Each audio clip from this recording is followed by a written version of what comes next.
ಎಲ್ಲರಿಗೂ ನಮಸ್ಕಾರ. ಸಮೃದ್ಧಿ ಅಡುಗೆ ಮನೆಗೆ ಸ್ವಾಗತ. 2 ಕಪ್ ಗೋಧಿ ಹಿಟ್ಟನ್ನು ಬಳಸ್ಕೊಂಡು ರುಚಿಯಾದಂತಹ ಸ್ವೀಟ್ನ ಹೇಗೆ ಮಾಡೋದು ಅಂತ ನಾನಿವತ್ತು ನಿಮಗೆ ತಿಳಿಸ್ಕೊಡ್ತೀನಿ. ಯಾರೆಲ್ಲ ಸಬ್ಸ್ಕ್ರೈಬ್ ಮಾಡಿಲ್ಲ ದಯವಿಟ್ಟು ಸಬ್ಸ್ಕ್ರೈಬ್ ಮಾಡಿ. ಬನ್ನಿ ಹೇಗೆ ಮಾಡೋದು ಅಂತ ನೋಡೋಣ. ಮೊದಲನೇದಾಗಿ ಒಂದು ಪಾತ್ರೆಯನ್ನು ಬಿಸಿ ಮಾಡೋದಕ್ಕೆ ಇಟ್ಟು ಅದರಲ್ಲಿ 2 ಕಪ್ ಆಗುವಷ್ಟು ಗೋಧಿ ಹಿಟ್ಟನ್ನು ಹಾಕ್ಕೋಬೇಕು.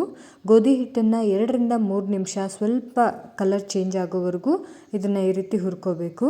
ನೋಡಿ, ಈ ರೀತಿ ಕಲರ್ ಒಂದು ಸ್ವಲ್ಪ ಚೇಂಜ್ ಆದಾಗ ಅದರಲ್ಲಿರುವಂಥ ಹಸಿ ವಾಸನೆ ಹೋಗುತ್ತೆ. ನಂತರ ಇದಕ್ಕೆ 3/4 ಕಪ್ ಆಗುವಷ್ಟು ತುಪ್ಪವನ್ನು ಸೇರಿಸ್ಕೊತಿದ್ದೀನಿ. ತುಪ್ಪದ ಜೊತೆ ನೀವು 2ರಿಂದ 3 ಟೇಬಲ್ ಸ್ಪೂನ್ ಎಣ್ಣೆನ ಕೂಡ ಯೂಸ್ ಮಾಡಬಹುದು. ಈ ರೀತಿ ತುಪ್ಪ ಹಾಕಿದ ಮೇಲೆ 3ರಿಂದ 4 ನಿಮಿಷ ನಾವು ಚೆನ್ನಾಗಿ ಫ್ರೈ ಮಾಡ್ಕೋಬೇಕು. ಇದು ಎಷ್ಟು ಫ್ರೈ ಆಗುತ್ತೆ ಅಷ್ಟು ಕೂಡ ಘಮವಾಗಿರುತ್ತೆ ಮತ್ತು ತಿನ್ನೋದಕ್ಕೆ ತುಂಬ ರುಚಿಯಾಗಿರುತ್ತೆ. ಈ ರೀತಿ ಫ್ರೈ ಮಾಡಿಕೊಂಡ ನಂತರ ನೋಡಿ, ಈ ರೀತಿ ಕಲರು ಕೂಡ ಚೇಂಜ್ ಆಗಿದೆ. ಈ ರೀತಿ ಫ್ರೈ ಮಾಡ್ಕೊಂಡ ನಂತರ ಇದನ್ನು ಹಾಗೆ ಪಕ್ಕದಲ್ಲಿ ಎತ್ತಿಟ್ಟು ನಂತರ ಒಂದು ಪಾತ್ರೆಗೆ 1 ಕಪ್ ಆಗುವಷ್ಟು ಸಕ್ಕರೆಯನ್ನು ಹಾಕ್ಕೊಂಡು ಅದೇ ಕಪ್ನಲ್ಲಿ ಅರ್ಧ ಕಪ್ ಆಗುವಷ್ಟು ನೀರನ್ನು ಸೇರಿಸ್ಕೊತಿದ್ದೀನಿ. ಸಕ್ಕರೆ ಚೆನ್ನಾಗಿ ಕರಗೋವರೆಗೂ ಇದನ್ನು ಮಿಕ್ಸ್ ಮಾಡ್ತಾ ಇರಬೇಕು. ನಾವಿಲ್ಲಿ ಪಾಕ ಮಾಡ್ತಿಲ್ಲ, ಜಸ್ಟ್ ಸಕ್ಕರೆ ಚೆನ್ನಾಗಿ ಕರಗಿ ಸ್ವಲ್ಪ ಅಂಟಿನ ರೀತಿ ಆದರೆ ಸಾಕು. ನೋಡಿ, ಈ ರೀತಿ ನೀಟಾಗಿ ಕರಗಿ ಸ್ವಲ್ಪ ಕಲರ್ ಚೇಂಜ್ ಆಗಿದೆ. ಸ್ವಲ್ಪ ಅಂಟಂಟು ರೀತಿ ಆದರೆ ಸಾಕು. ನಮಗೆ ಇಲ್ಲಿ ನಾವಿನ್ನು ಪಾಕ ಮಾಡೋ ಅವಶ್ಯಕತೆ ಇಲ್ಲ.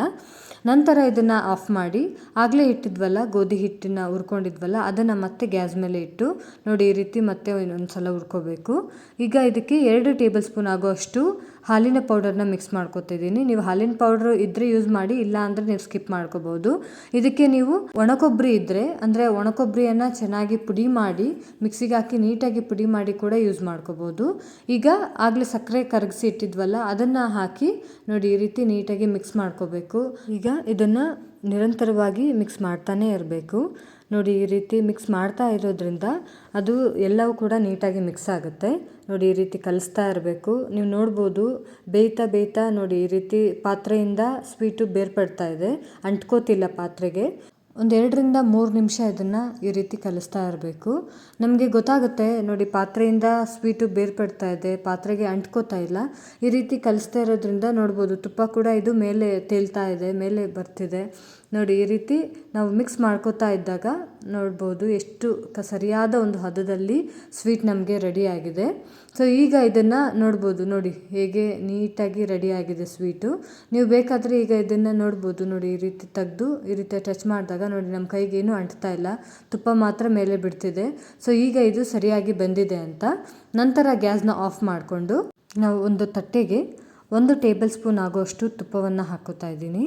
ಈ ತುಪ್ಪವನ್ನು ಹಾಕ್ಕೊಂಡು ನೋಡಿ, ಈ ರೀತಿ ಮಿಕ್ಸ್ ಮಾಡ್ಕೋಬೇಕು. ತಟ್ಟೆ ಪೂರ್ತಿ ಇದನ್ನು ಹರಡ್ಕೊಂಡು ನಂತರ ನೋಡಿ, ಈ ಒಂದು ಸ್ವೀಟ್ ಏನಿದೆ ಅದನ್ನು ಹಾಕಿ ತಟ್ಟೆ ಪೂರ್ತಿ ನಾವಿದನ್ನು ಹರಡ್ಕೋಬೇಕು. ಈ ರೀತಿ ನಾವು ಮನೇಲೇ ಸ್ವೀಟ್ಸ್ನ ಮಾಡಿಕೊಡೋದ್ರಿಂದ ಮಕ್ಕಳ ಆರೋಗ್ಯ ಕೂಡ ಉತ್ತಮವಾಗಿರುತ್ತೆ.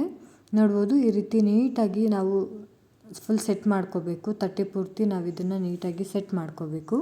ಈ ರೀತಿ ಸೆಟ್ ಮಾಡ್ಕೊಂಡ ನಂತರ ನಾವಿಲ್ಲಿ ಡ್ರೈ ಫ್ರೂಟ್ಸ್ನ ಬಳಸ್ತಾ ಇದ್ದೀನಿ. ಇದು ಡ್ರೈ ನಟ್ಸ್ನ ಹಾಕ್ಕೊಂಡು, ಮಕ್ಕಳಿಗೆ ಡ್ರೈ ನಟ್ಸು ಅಷ್ಟೊಂದು ಇಷ್ಟ ಆಗಲ್ಲ, ಬಟ್ ಈ ರೀತಿ ಸ್ವೀಟ್ಸಲ್ಲಿ ಹಾಕ್ಕೊಟ್ಟಾಗ ಅವರು ಚೆನ್ನಾಗಿ ತಿಂತಾರೆ.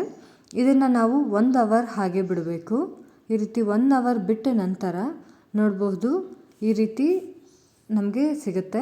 1 ಅವರ್ ಅಥವಾ ಹಾಫ್ ಆನ್ ಅವರ್ ಕೂಡ ನೀವು ಬಿಟ್ಟು ಇದನ್ನು ಟೇಸ್ಟ್ ಮಾಡ್ಬೋದು. ನೋಡಿ, ಈ ರೀತಿ 1 ಅವರ್ ಆದಮೇಲೆ ನೀಟಾಗಿ ಆರಿದೆ. ಸೊ ಈಗ ಇದನ್ನು ನಾವು ಈ ರೀತಿ ಸಣ್ಣ ಸಣ್ಣ ಪೀಸಸ್ ಆಗಿ ಕಟ್ ಮಾಡ್ಕೋಬೇಕು. ಇದನ್ನೇ ನೀವು 2ರಿಂದ 3 ವಾರಗಳ ಕಾಲ ಸ್ಟೋರ್ ಮಾಡಿಕೊಂಡು ತಿನ್ನಬಹುದು. ಹೊರಗಡೆಯಿಂದ ಸ್ವೀಟ್ಸ್ ತರೋದಕ್ಕಿಂತ ಈ ರೀತಿ ಮನೆಯಲ್ಲೇ ಮಾಡಿಕೊಡೋದ್ರಿಂದ ಮಕ್ಕಳ ಆರೋಗ್ಯ ದೃಷ್ಟಿಯಿಂದ ಕೂಡ ತುಂಬಾ ಒಳ್ಳೆಯದು. ನೋಡ್ಬೋದು, ಈ ರೀತಿ ಮೀಡಿಯಮ್ ಸೈಜಲ್ಲಿ ನಾವು ಪೀಸಸನ್ನು ಕಟ್ ಮಾಡಿಕೊಂಡು ಮಕ್ಕಳಿಗೆ ಕೊಡಬಹುದು. ನೋಡಿ, ಈ ರೀತಿ ಸರಿಯಾದ ಒಂದು ಕನ್ಸಿಸ್ಟೆನ್ಸಿ ಬಂದಿದೆ ಮತ್ತು ಯಾವುದೇ ರೀತಿಯ ಗಟ್ಟಿ ಏನೂ ಆಗಿಲ್ಲ. ಕರೆಕ್ಟಾಗಿ ಸ್ವೀಟಿನ ಒಂದು ಹದಕ್ಕೆ ಇದೆ ನಾವಿಲ್ಲಿ ನೋಡಬಹುದು. ನೋಡಿ, ತುಪ್ಪ ಕೂಡ ಮೇಲೆ ಎಷ್ಟು ಚೆನ್ನಾಗಿ ಬಿಟ್ಕೊಂಡಿದೆ.